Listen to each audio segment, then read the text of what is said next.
I'm standing at this kitchen window, staring at the empty fridge behind me, my stomach gnawing at itself for the third day this week, when I hear our front door slam shut. Through the glass, I watch my husband John walking down our driveway with Amilia, his so-called office colleague who supposedly just came by to sign some documents. But here's the thing about documents. They don't require dinner reservations at Milano's, the same restaurant where John proposed to me 5 years ago. My name is Sophie, and this is the moment I realised my marriage had been feeding someone else while I starved. The irony wasn't lost on me as I watched them climb into his car, the same car that somehow never had enough gas money when I needed groceries, but always seemed to purr perfectly for his evening escapades. I pressed my palm against the cold window, my wedding ring catching the porch light, and something inside me just snapped, not broke, snapped, like a rubber band that had been stretched too far for too long. You see, it hadn't always been like this. 3 months ago, I was still the woman who believed in second chances, who made excuses for every red flag, who convinced herself that love could survive on fumes and empty promises. I was the woman who would apologise when there wasn't enough food in the house, as if my hunger was somehow my fault. I was the woman who said it's okay when John would come home smelling like expensive perfume that definitely wasn't mine. But that woman died the night I found the receipt. It was crumpled in his jacket pocket. A receipt from Romano's, the upscale Italian place downtown. $237 for dinner. Wine, appetizers, 2 entrees, dessert to share. The date was on March 15th, the same day he told me we couldn't afford groceries that week because his paycheck was late. The same day I had crackers and peanut butter for dinner while he worked overtime. That's when I started paying attention. Really paying attention. I began to notice how John's phone would buzz with messages at odd hours, how he'd step outside to take calls, how his office colleague, Amilia, seemed to need an awful lot of help with documents that required dinner meetings. I started watching the way he'd shower immediately when he came home, how he'd check his appearance in the hallway mirror before leaving for work, how our joint credit card statements had charges I never made. But what really opened my eyes was the day I followed him. I know how that sounds, like some desperate housewife from a soap opera. But when you're living on $20 a week for groceries while your husband mysteriously needs extra cash for client meetings, you start asking questions. So, that Tuesday in April, when John told me he had to work late again, I borrowed my neighbour Mrs. Peterson's car and followed him. He didn't go to the office. He went straight to Amelia's apartment complex. I sat in that borrowed Honda Civic for 3 hours, watching the windows of Unit 4B, watching the shadows move behind the curtains, watching my marriage dissolve in real time.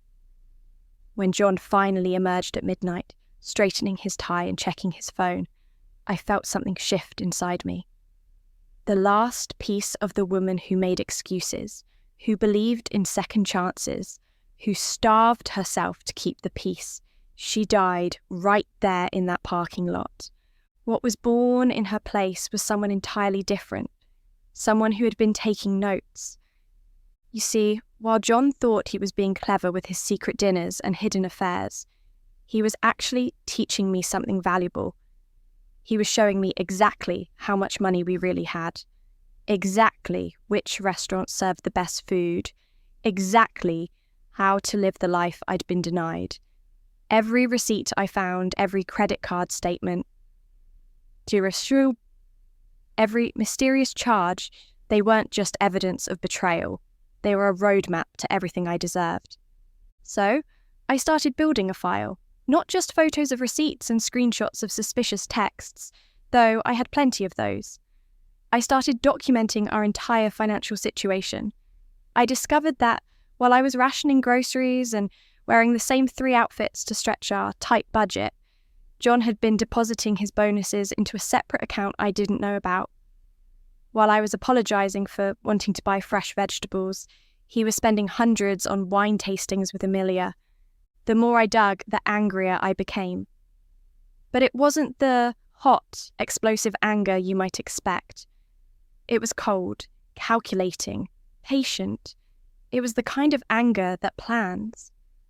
I began to understand that John's control over our finances wasn't just about money. It was about power. He kept me dependent, kept me grateful for scraps, kept me too tired from hunger to ask the right questions. He wanted a wife who would be home when he needed her, quiet when he wanted peace, and invisible when he wanted freedom. But here's what John didn't understand about hungry women. We don't stay hungry forever. Eventually, we learn to hunt.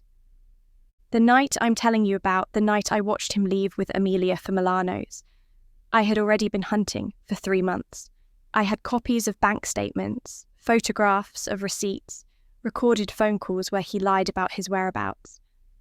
I had the address of every restaurant they'd visited, the name of every hotel they'd been to, even the schedule of Amelia's real job at the marketing firm across town. But most importantly, I had access to every joint account, every shared credit card, every asset that legally belonged to both of us. John had been so confident in his control, so sure that I was too weak and too dependent to ever fight back, that he never thought to protect himself from me. As their car disappeared around the corner, I walked back into our kitchen and opened my laptop. The screen glowed in the darkness, illuminating the wedding photo on the counter, the one where John promised to cherish me through richer and poorer. Well, he'd certainly show me poorer. Now it was time for richer. I pulled up the browser and navigated to Milano's website, the same restaurant where he'd proposed, where he'd promised me forever, where he was probably at this very moment feeding another woman the words he'd once fed me. My fingers hovered over the keyboard for just a moment, not from hesitation, but from the pure anticipation of what was about to unfold. You see, when someone leaves you with nothing, when they strip away your dignity piece by piece, when they let you sleep hungry while they feast on your dreams, they make one crucial mistake. They assume you'll stay down. They assume you'll accept crumbs as your portion. They assume you'll never realize that the only thing standing between you and everything you deserve is your own permission to take it. Tonight, I was giving myself that permission. I dialed Milano's number, my voice steady as silk when the hostess answered. "Hi, this is Sophie Thompson.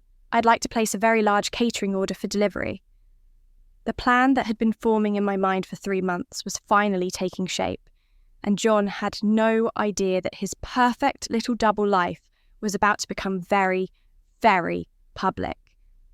But that was just the beginning, because the woman John left starving at this window 3 hours ago was about to disappear forever. In her place would stand someone who understood that revenge isn't just about getting even.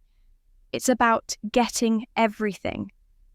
And I was about to get everything I'd been denied, everything I deserved, and everything he never thought I was smart enough to take. The kitchen felt different around me now. Not like a prison where I counted crackers and rationed hope, but like a war room where I planned my liberation. Tomorrow, John would wake up to a very different world, one where his secrets were public, his assets were frozen, and his carefully constructed lies were exposed under the harsh light of consequences. I smiled as I waited for the hostess to return to the phone. After all, Milano's had always been special to us. It seemed only fitting that it would be special again, just not in the way John expected. "Certainly, Mrs. Thompson," the hostess chirped back through the phone. "What kind of event are we catering?" I could hear the clatter of dishes and muffled conversations in the background, the same sounds John and Amilia were probably enjoying right now. "It's a surprise celebration at my husband's office, a very special announcement." The words tasted sweet on my tongue, like the first bite of food after days of fasting. "Wonderful! How many people will we be serving?" 52, I said, having memorized the exact number of employees at Hartwell and Associates from their website. "I want your best spread, appetizers, main courses, desserts, the works. Money is no object." And it wasn't. Not when I was using the credit card John had been hiding from me, the one connected to his secret bonus account. As I placed the order, selecting every expensive item on their menu, I felt something I hadn't experienced in months. Power. Real, tangible power that came with having access to the resources I'd been denied. $743 for catering, another $60 for delivery fees. John spent more than that on a single romantic weekend with Amilia. But the food was only the opening act. While Milano's prepared their feast, I opened my laptop and began composing the first of several emails that would change everything. The cursor blinked on the blank screen like a heartbeat, steady and determined. "Dear Mr. Hartwell," I typed, addressing John's boss directly. "I hope this email finds you well. I'm writing to inform you of some concerning activities that have been taking place during company hours." I attached copies of the receipts I'd photographed, the ones showing John's lunch meetings with Amilia that happened to occur during his reported work hours. I included the credit card statements, showing expensive dinners charged to his company card, dinners for two at romantic restaurants, not business meetings. Most damning of all, I attached the photos I'd taken from Mrs. Peterson's car, time-stamped images showing John entering Amelia's apartment at 2 p.m. on a Tuesday when he'd told his office he was meeting with clients. The beautiful thing about building a case for 3 months is that you have evidence for everything. Every lie, every excuse, every manipulation. It all becomes documented proof when you're patient enough to collect it. I hit send on the email to Mr. Hartwell, then immediately opened a new message to Amelia's real boss at Morrison Marketing. It turned out that Amilia had been lying to her employer too, claiming sick days and personal time to meet with John during work hours. I'd done my homework on her as well, and her boss deserved to know why their star account manager had been mysteriously unavailable during important client meetings. But those were just the appetizers. The main course required a more personal touch. I opened our joint social media accounts, the ones John insisted I manage because he was too busy with work. Too busy cheating, more like it. I began crafting a post that would reach every mutual friend, every family member, every colleague who'd ever asked me how our marriage was going, while I forced a smile and said, "Wonderful." After much consideration and with a heavy heart, I typed, "I want to let everyone know that John and I will be divorcing. I've recently discovered that he's been having an affair with his colleague Amilia Peterson for several months, spending our grocery money on romantic dinners while leaving me to wonder where our next meal would come from. I want to thank everyone who's supported us over the years, and I hope you'll understand why I need to share the truth about why our marriage is ending." I attached one photo, the receipt from Romano's, the $200 dinner on the night I ate crackers. No dramatic accusations, no screaming or tears, just facts, presented calmly and clearly. The kind of post that would be shared and discussed and remembered. My phone buzzed with the first notification before I'd even finished hitting post on all platforms. A text from my sister. "Sophie, what's happening? Are you okay?" Then another from John's mother. "Honey, I just saw your post. I'm so sorry." And another from our neighbour. "I always wondered about that woman who kept coming by when John's car was in the driveway, but yours wasn't." The responses were pouring in faster than I could read them. Support, shock, offers of help, and, most satisfying of all, several messages from mutual friends saying they'd suspected something was wrong. Apparently, John and Amilia hadn't been as discreet as they'd thought. But I wasn't done. Not even close. I pulled up the number for Hartwell and Associates and called their main line. "Hi, this is Sophie Thompson, John Thompson's wife. I've arranged for a catering delivery tomorrow morning to celebrate some exciting news. Could you make sure someone's available to receive it around 10 a.m? "Of course, Mrs. Thompson," the receptionist said. "That's so thoughtful of you. What's the occasion?" "Oh, it's a surprise," I said, smiling into the phone. but I think everyone will find it very illuminating. The next call was to Romano's, the scene of that first betrayal. I'd like to place an order for delivery, I told them. 2 of your largest seafood platters, your most expensive wine, and your signature dessert. Yes, I know it's late. This is for a very special occasion. The delivery address? Amelia's apartment, with a note that read, "From your secret admirer's wife. Enjoy your last meal together, Sophie Thompson." As I made these calls, placing orders and setting my plan in motion, I felt more alive than I had in years. This wasn't just revenge, it was resurrection. I was reclaiming every dollar John had spent on her, every moment of joy he'd stolen from me, every ounce of dignity he'd tried to strip away. My laptop chimed with a new message. It was from the divorce attorney I'd contacted 2 weeks ago, confirming our appointment for tomorrow morning. Lisa Chen, the toughest family lawyer in the city, known for making cheating husbands very, very poor. Her retainer alone cost more than John usually let me spend on groceries in 2 months, but it was worth every penny of his hidden bonus money. The final touch was the most personal. I opened John's laptop, the one he'd left unlocked in his rush to get to dinner with Amilia. His email was still open, and I scrolled through months of messages between them. Love notes, dinner plans, even discussions about their future together. Apparently, John had been telling Amilia that our marriage was already over, that I was just too dependent to handle divorce, that he was only staying with me out of pity. I selected every email in their thread and forwarded them to a new message.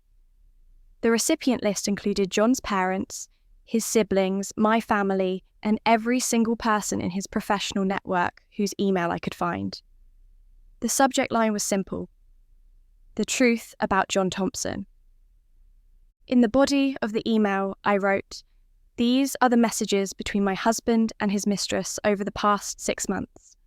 I thought you should know the kind of man you've been trusting with your business, your friendship, and your respect.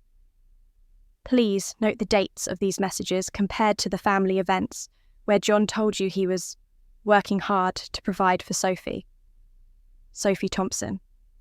As I hit send, I heard a car door slam outside. John was home. I closed the laptop and walked to the kitchen window, the same spot where I'd stood 3 hours ago as a different woman. Now, as I watched John walk up our driveway alone, apparently Amilia had other plans for the evening, I felt nothing but calm satisfaction. His phone started buzzing before he even reached the front door, then buzzing again and again.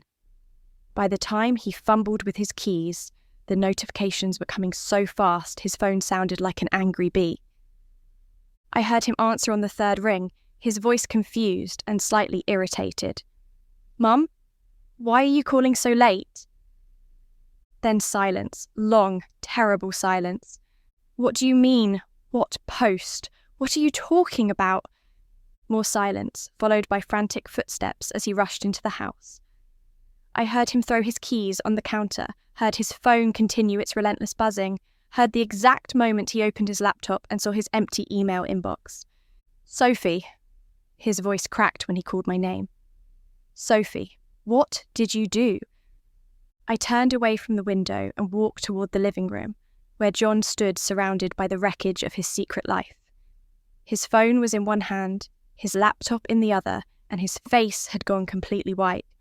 "I got hungry," I said simply, "so I decided to eat."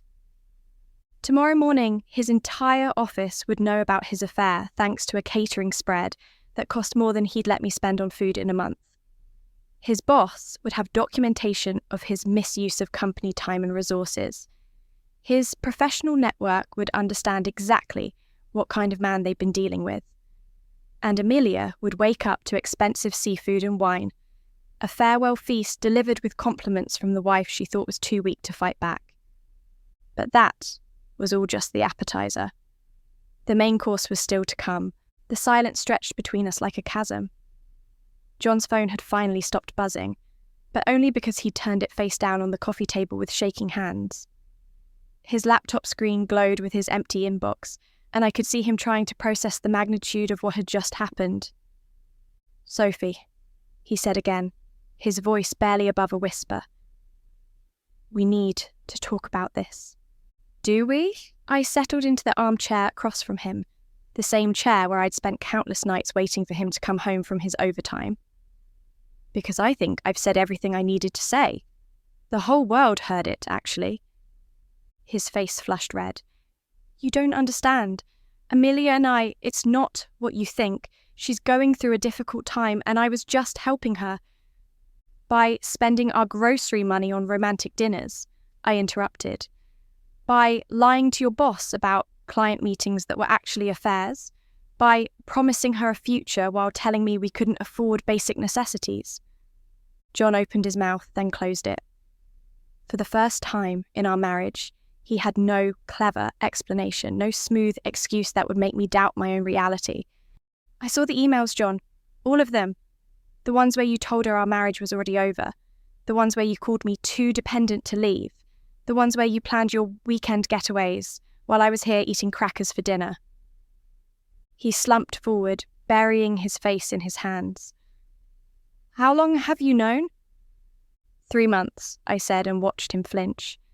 3 months of documenting every lie, every receipt, every moment you thought I was too stupid to notice. 3 months of building a case while you built a new life with someone else. His phone lit up with another call. Through the glass screen, I could see it was his brother Mark. John let it go to voicemail. "Sophie, please.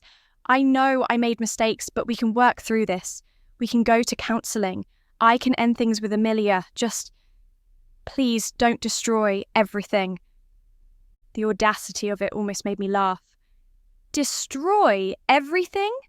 John, you destroyed everything the first time you chose to feed her while I went hungry. You destroyed everything when you decided I wasn't worth basic respect. I'm not destroying anything. I'm just making sure everyone else can see the ruins you left behind." Another call came through, this time from his mother. He declined that one too. "My job, Sophie. You've destroyed my job. Hartwell's going to fire me when he sees those emails." "Your job?" I stood up, feeling the full power of my transformation. "Your job was secure when you were lying to your wife.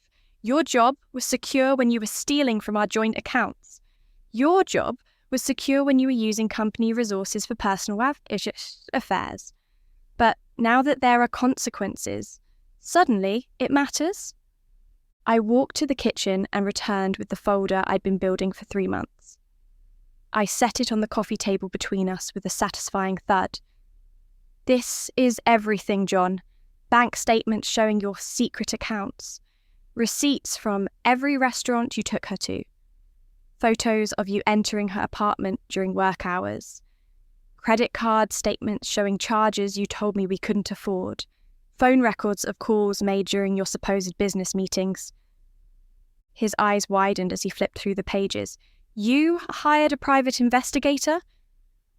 "I didn't need to. You were so confident I'd never fight back that you got sloppy.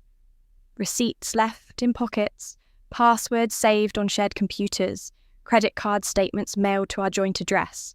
You made it easy." The landline rang, an ancient relic John insisted we keep because it was more professional. The caller ID showed his office number. He didn't move to answer it.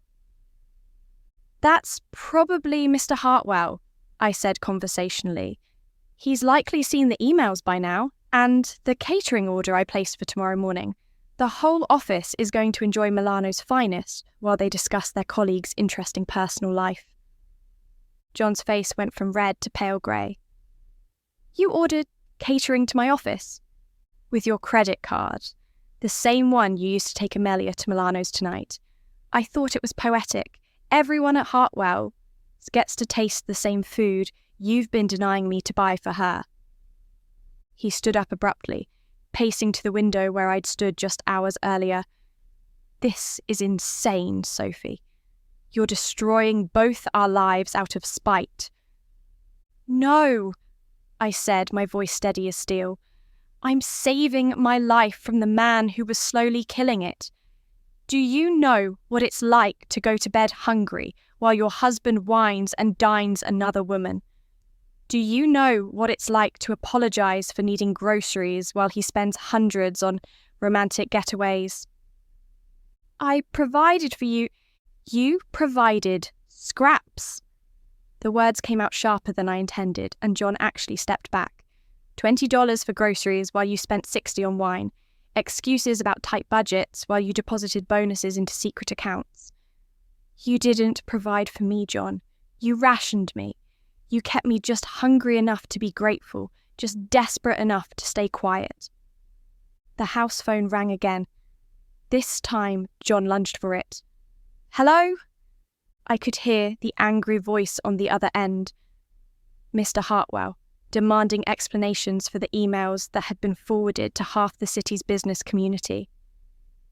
John's responses were a symphony of stammering excuses and empty promises to make things right. When he hung up, his hands were visibly shaking. I'm suspended, pending investigation. They're reviewing all my expense reports for the past year. Good, I said simply. They should review them. They'll find some interesting patterns. He whirled around to face me. How can you be so calm about this? This affects you too. If I lose my job, how are we going to pay the mortgage? How are we going to survive? The question hung in the air, and I realized he still didn't understand. He still thought this was about punishment instead of liberation. We aren't going to do anything, John. I am going to be just fine.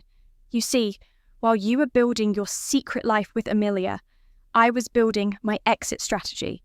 I have copies of everything, every account, every asset, every investment you thought you were hiding from me.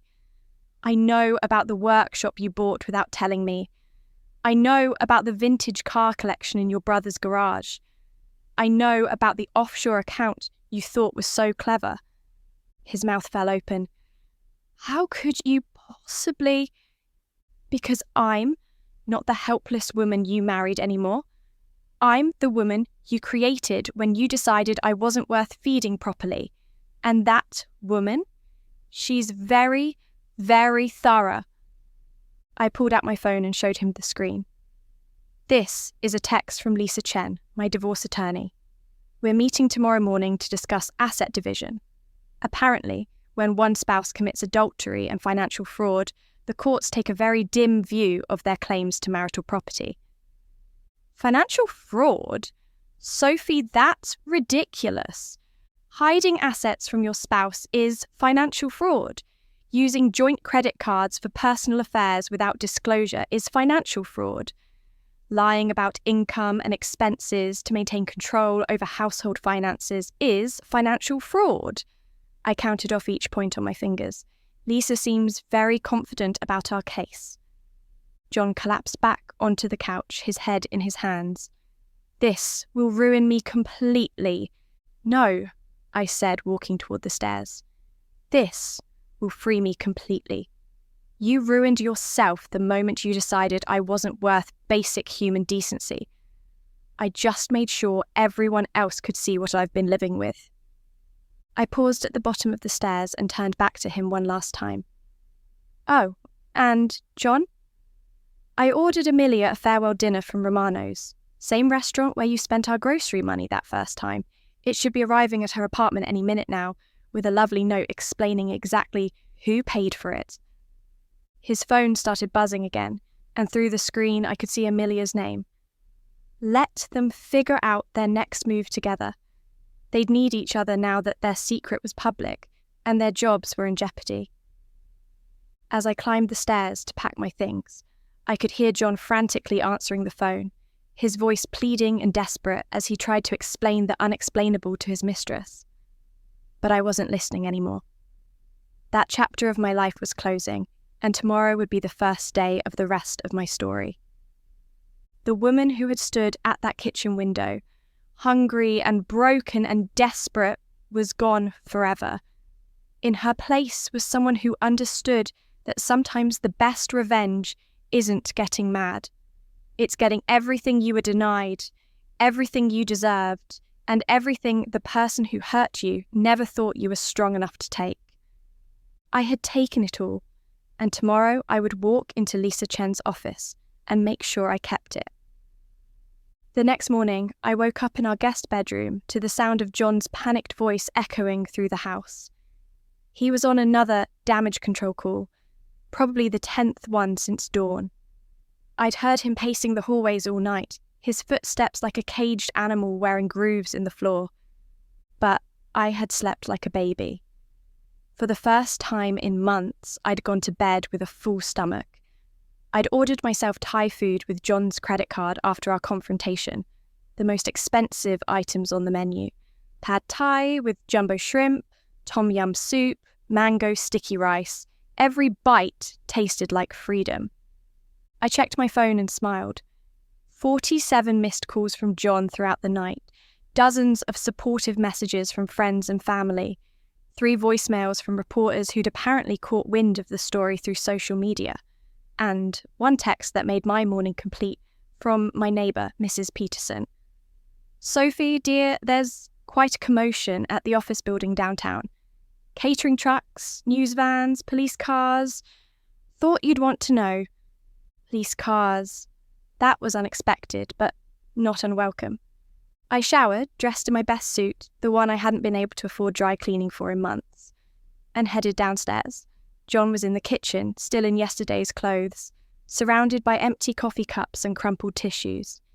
His laptop was open to news articles, and I could see headlines mentioning his name. "Sophie." He looked up with red-rimmed eyes. "The police want to talk to me about corporate theft. Someone filed a complaint about my expense reports." "Imagine that," I said, pouring myself fresh orange juice, the expensive kind I'd bought with his credit card during my late-night grocery run. "I wonder who could have provided them with such detailed documentation." His face went white. "You didn't." "I did exactly what any concerned citizen would do when they discovered evidence of financial crimes. I reported it to the authorities." I took a sip of my juice and savoured the taste of pure satisfaction. Turns out that using company funds for personal affairs is considered embezzlement in this state. Who knew? The doorbell rang, and through the window I could see a news van parked outside. John's phone immediately started buzzing again. "This is harassment," he said, his voice breaking. "You've turned our personal problems into a public circus." "No, John. You turned our marriage into a lie, and I simply revealed the truth. There's a difference." I grabbed my purse and car keys. Yes, I was taking his car, since mine had been broken for 6 months because he said we couldn't afford repairs. "I have an appointment with my lawyer. Try not to say anything incriminating to the reporters." As I walked toward the door, John grabbed my arm. "Please, Sophie, I'm begging you. Call your lawyer. Tell her you want to reconcile. We can work this out privately." I looked down at his hand on my arm, then back up at his desperate face. "Do you remember what you told Amilia about me in those emails? That I was too dependent to leave you? That I was pathetic and clingy and couldn't survive without you?" He had the grace to look ashamed. "I was angry. I didn't mean. You meant every word. And you know what?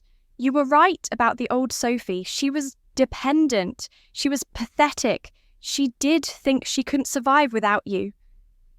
I gently removed his hand from my arm. "But that woman starved to death 3 months ago. The woman standing in front of you now, she's about to own everything you thought was yours." I walked out into the morning sunshine, leaving John standing in the doorway like a broken man.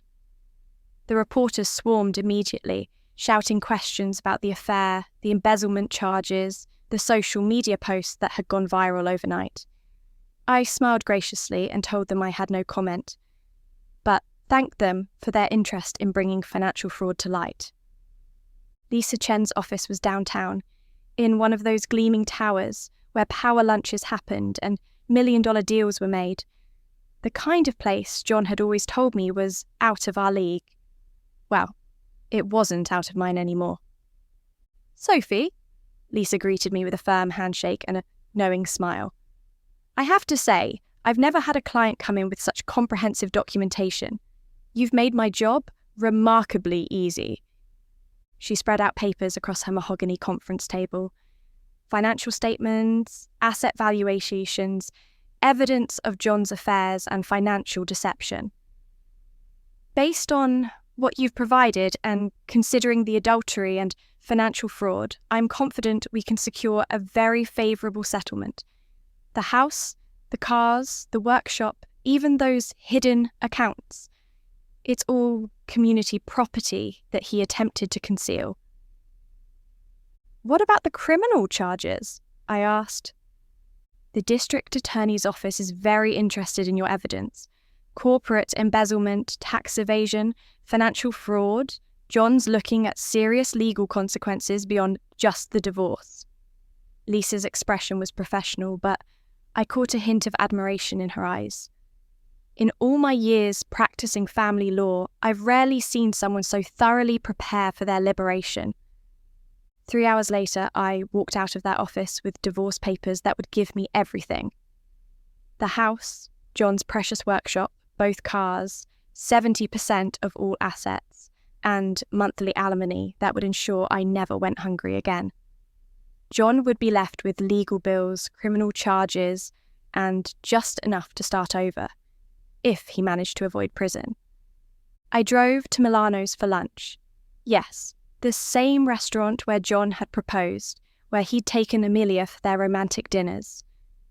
But today I wasn't there to reminisce about broken promises. I was there to celebrate new beginnings. "Mrs. Thompson," the manager greeted me personally, "I heard about yesterday's catering order to your husband's office. Quite the surprise celebration, from what I understand." "It certainly was," I said with a smile. "I'd like a table for one, please. Your best table." They seated me by the window overlooking the city, with a view of the financial district where John's former office building stood. I could actually see the spot where his career had imploded, spectacularly 12 hours earlier. According to my phone, #cheating husband exposed was trending on social media, with screenshots of John's emails and photos of the catering delivery making rounds across the internet. I ordered everything I'd been denied for months: the seafood platter, the expensive wine, the decadent dessert. And as I ate, I watched the news coverage on my phone. John's mugshot from his morning arrest looked appropriately humiliated. Amilia had apparently been fired from her marketing job and was hiding from reporters. The viral social media posts had reached national news outlets, turning their affair into a cautionary tale about karma and consequences. My phone buzzed with a text from my sister. "Sophie, I just saw the news. Are you okay? Do you need anything?" I typed back, "I'm perfect, having lunch at Milano's, finally getting the treatment I deserve." As the afternoon wore on, I received message after message from friends and family, expressing their support, their admiration for my strength, their amazement at how completely I'd turned the tables. Several job offers came through LinkedIn. Apparently, the business community was impressed by my strategic thinking and attention to detail. Who knew that documenting your husband's financial crimes was such a marketable skill? But the most satisfying moment came when I received a call from an unknown number. "Mrs. Thompson, this is Detective Martinez with the Fraud Unit. I wanted to thank you for your cooperation in the investigation. Your evidence has been invaluable in building our case against your husband." "I'm just glad justice is being served," I said, taking another sip of wine. "Thanks to your documentation, we've uncovered additional fraud going back years. He's looking at significant prison time. I hope you know that your courage in coming forward has likely saved other victims from similar financial crimes." After hanging up, I sat back in my chair and looked out at the city spread below me. 6 months ago, I'd been a woman who apologised for being hungry. Today, I was a woman who had taken back every stolen dollar, every denied meal, every moment of dignity that had been stripped away from me.